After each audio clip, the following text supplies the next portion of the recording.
What's going on, everybody? KD here, and welcome back to the 9th official episode of the King Darius Experience. Today's episode is going to hopefully set you up for what is going to be the introduction and the foundation of the thing you do next, the thing that you step into, whether it's a business, a side hustle, some type of creative infrastructure.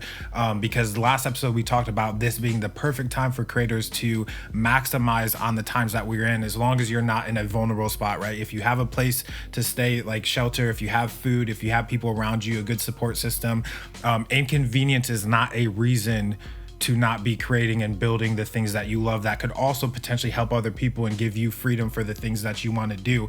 So let's hop into that, because one of the things that I just want to eradicate for everybody is any type of daunting feeling or emotion that they have too much to compete against, or a certain space is too saturated for them to get into, or they're not going to get attention around their thing. Right now, the entire playing field is 100% even. Right? 100% even. Even people who have more money than other people, even people who have more time, or not time, resources and people than other people, the playing fields are even. Why? Because the only common denominator between every industry, between every initiative, between every campaign is one thing. And what is that one thing? It's communication. You have to have the ability to communicate. How do you communicate? With audio, visual, and textual content. Where does that content go? It goes through distribution channels. What are the channels? They are digital platforms, social media, web platforms, for publishing efforts. This is how this type of communication works in the digital space, which means, like, right now, nobody else has a creative advantage over you. Nobody else has a distribution advantage over you. They don't have the ability to be with their people right now. So therefore, the same channels they're communicating through, they have the same opportunity at attention, the same opportunity at organic and paid attention around the things that they're doing.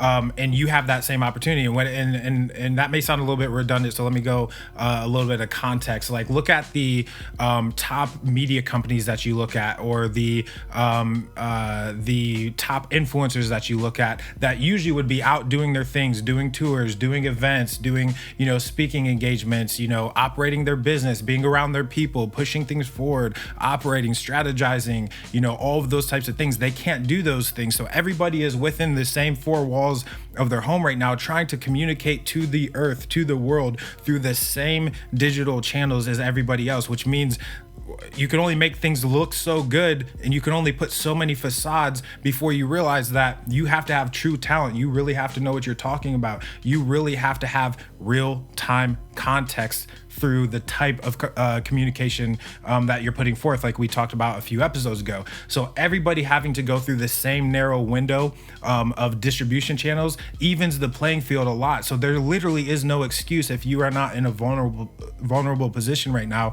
and you have the things you need to survive as a human. You can be creating in a very competitive way.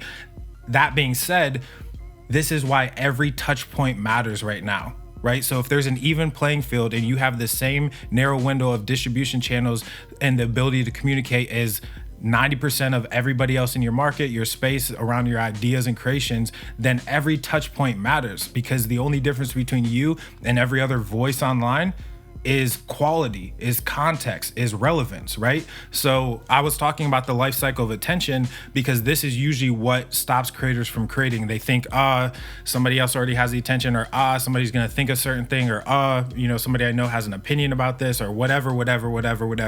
But the reality is the life cycle of attention goes by way of how almost movements are built, right? So people watch and observe, right? They watch your content, they see what you're doing online, especially when everybody's going through the same narrow window. We can only go to the same sources to get, content from brands, from people that we know, etc.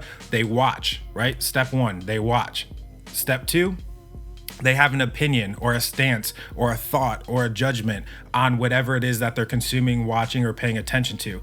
Then the things that are working, they try to mimic them, right? Behave a certain way, respond a certain way, give their engagement a certain way, maybe copy some of the elements if they're also trying to build something themselves. And then the fourth step is they ask or they give, right? They ask how you're doing it, or they give their attention, time, money, resources into things after a certain point. This is how humans operate, right? We never, or not never, we hardly see a thing in its first form, its first fashion, its first touch point, and think it's just the most amazing thing ever, right? Aside from viral videos and, exceptional products and all that kind of stuff. For the most part, we see a thing, we observe, we kind of take our stance, whatever. Then we kind of like really get intrigued and we, mimic a little bit. We say, how does that, that's actually a good point. I wouldn't use it like they're using it. I would use it like this, whatever. And then how are you doing that? Or take my money. I want that product, that thing, that content, whatever it is, right? So this life cycle of attention plays to your advantage when everybody is communicating through the same windows in a digital space. And I'm gonna do the same thing I did in yesterday's episode and move the mic. I gotta start putting a little bit more directly in front of me. So how do you build around this? It's a 3-step process, right? Your infrastructure needs to support the goals or the outcomes of what you're trying to accomplish, right? If you're trying to get more attention, if you're trying to get leads, if you're trying to sell stuff, if you're trying to get network connections, business development opportunities, whatever your goal or objective is how you need to create infrastructure. And infrastructure is just a fancy way of saying, how are they going to get in contact with you for those things, right? It's quite simple. Then your next job is to create as much possible content as you can in and around the things that behaviorally and characteristically match the goals and outcomes for the platforms you will send people to. And then step 3, you distribute that at scale. Remember the atomization episode we talked about a couple episodes ago? You break it down into every type of content, audio, visual, and textual, and you put them in their rightful places with that native value. Then as that content gets attention, it goes back through your cycle, and then it hits your infrastructure, and then the right people qualify themselves into the things that match the goals and outcomes that you have for the things that you want to create. This is how business works. This is how the world works. This is how humans communicate and interact.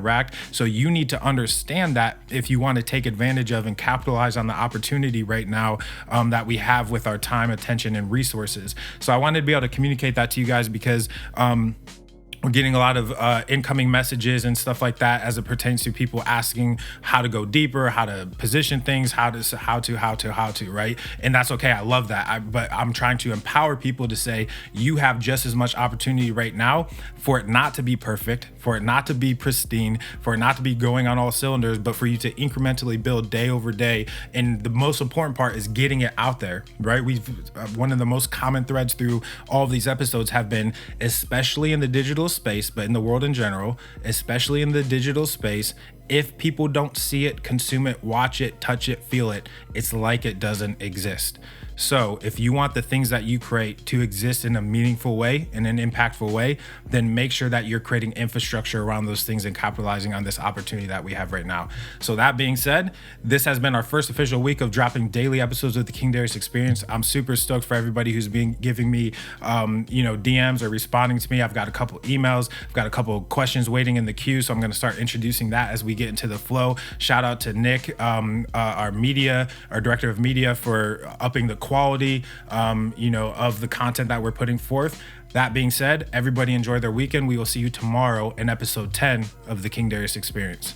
Peace. Look at my wrist, yeah, it's popping. Took the whole family shopping. Funny that you always flexing. Just saw your car at the auction.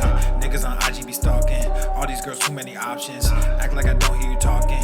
Drop it and they just come flocking. I just don't let they sat in. Then got Gorilla Gang tatted.